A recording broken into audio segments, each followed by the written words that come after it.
Hello students, welcome to my class. आज हम exercise 11.1 start करेंगे। इसमें क्वेश्चन नंबर 1 मैं रीड करती हूँ। Find the area of A sector of a circle with radius 6 centimetre and if it's angle of the sector is 60 degree.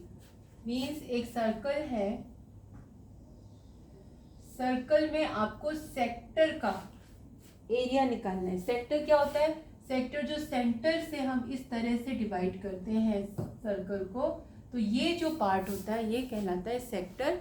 छोटा वाला minor sector और बड़ा वाला मेजर सेक्टर। इसमें लिखा हुआ है जो सेक्टर है वो ऐसे सर्कल का है जिसकी जो रेडियस है वो 6 सेंटीमीटर है and the angle of the sector is 60 degree.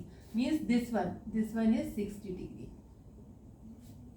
तो आपको फॉर्मूला जब मैंने इंट्रोडक्शन दिया था जिसमें एरियाज रिलेटेड टू सर्कल्स था, उसमें मैंने एक्सप्लेन किया था कि area of sector equals to क्या होता है। या तो आप इसको ऐसे याद रखिए कि theta upon 360 into pi r square, या फिर आप इसको pi r square theta upon 360 से भी याद रख सकते हैं। ठीक है, यहाँ पर थीटा क्या है? थीटा 60 डिग्री है, तो यहाँ 60 लिख लीजिए, यहाँ 360 लिख लीजिए। पाई की वैल्यू क्या होती है? 22/7 होती है। और आर क्या है? आर है आपका radius of the circle mean 6, यानी 6 square. Now 60/360 into 22/7 into 36 cancel हो गया, 0 से 0 कैंसिल हो गया था, तो 36 से 36 कैंसिल हो गया। नाउ यू हैव 132/7 डिवाइडेड 7 1 जा 7 6 62, देन 7 8 जा 56 एंड 6/7 चेक कर लेते हैं। 56 12 and 6 means 18 6/7 centimetre square.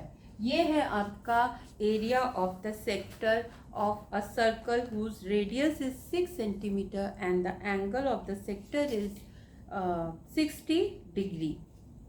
Hope समझ में आया होगा, इजी था क्वेश्चन नंबर। अब हम नेक्स्ट क्वेश्चन में चलते हैं।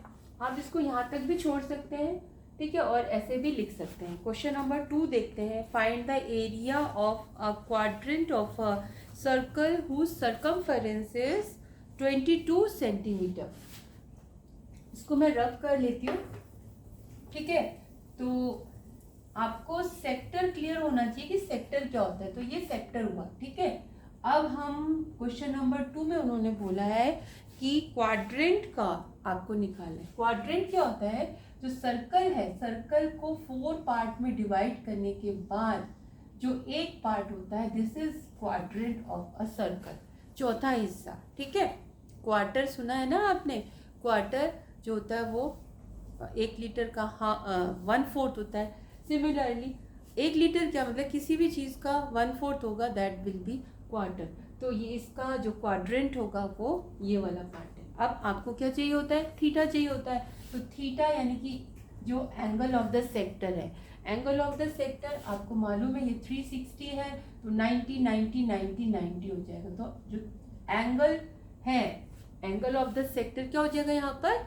90। कैसे? 360 है और ये 4 इक्वल पार्ट्स में डिवाइडेड है। 360 में 4 को डिवाइड कर दीजिए, 90 आ जाएगा। और आपको रेडियस नहीं गिवन है, रेडियस की जगह दिया हुआ है सर्कमफेरेंस। मीन्स सर्कमफेरेंस दिया हुआ है आपको। सर्कमफेरेंस कितना दिया हुआ है? 22 सेंटीमीटर। तो कोई बात नहीं, जो दिया हुआ है उसकी हेल्प से हम जो हमें चाहिए उसको निकाल लेते हैं। सर्कमफेरेंस का फॉर्मूला क्या होता है? 2 पाई आर इक्वल्स टू 22। मीन्स आपको आर चाहिए, आर इक्वल्स टू 22/2 पाई, ठीक है। इसको आप सॉल्व भी कर सकते हैं या फिर इसको एज इट इज छोड़ दीजिए, तभी भी आप बाद में भी वैल्यू निकाल सकते हैं। चलिए मैं सॉल्व कर देती हूँ। ये क्या है? पाई हो जाएगा 22/7 और 22/2 इंटू 22, और ये जो 7 है ये 4th नंबर पे। क्यों?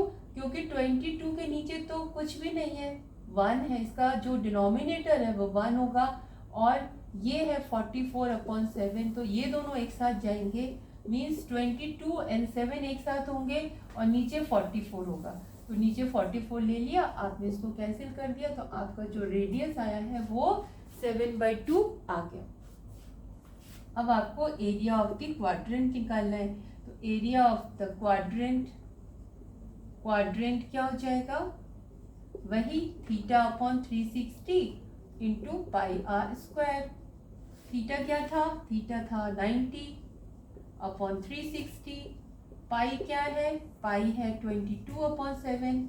आर क्या है, आर है 7/2 का स्क्वायर।